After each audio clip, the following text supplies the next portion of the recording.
ప్రతి డెంటిస్ట్కి ఎదురయ్యే first question ఏంటి అంటే ఏ మౌత్ వాష్ వాడాలి. మార్కెట్లో చాలా రకాలు ఉన్నాయి కదా, ఏది వాడాలి, రోజుకి ఎన్నిసార్లు వాడాలి, లైఫ్ లాంగ్ వాడచ్చా వాడకూడదా అనేసి.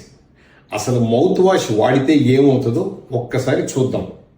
ఫస్ట్ అండ్ ఫార్మోస్ట్ నోటిలో ఉండే తేమ శాతం తగ్గుతుంది. దానివల్ల నోట్లో స్మెల్ వచ్చే ఛాన్స్ ఉంది, పళ్ళ మీద గార పట్టే ఛాన్స్ ఉంది. ఈ స్మెల్ గార వల్ల మళ్ళా మనం ఎక్కువ వాడడం స్టార్ట్ చేస్తాం మౌత్ వాష్ని. నెంబర్ 2, బ్యాక్టీరియా అనేది నోట్లో ఉంటుంది. దీంట్లో గుడ్ బ్యాక్టీరియా ఉంటుంది, బ్యాడ్ బ్యాక్టీరియా ఉంటుంది. ఈ మౌత్ వాష్లోని యాంటీ మైక్రోబియల్ ప్రాపర్టీస్ వల్ల ఏమవుతుందంటే బ్యాడ్ బ్యాక్టీరియాతో పాటు గుడ్ బ్యాక్టీరియా కూడా చచ్చిపోతుంది.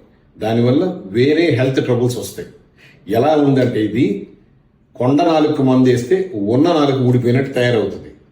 కాబట్టి మౌత్ వాష్లు అనేవి మీ డాక్టర్ ప్రిస్క్రిప్షన్తో మాత్రమే వాడాలి.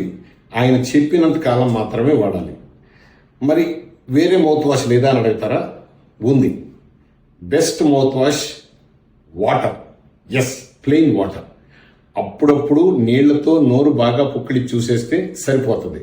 అంతేగాని రకరకాల మౌత్ వాష్లు 1 లీటర్ బాటిల్స్ అలాంటివి కొనుక్కొని బాత్రూంలో స్టోర్ చేసుకొని అనవసరంగా మీ డబ్బులు వేస్ట్ చేసుకోబాకండి, ఆరోగ్యాన్ని దెబ్బతీసుకోబాకండి.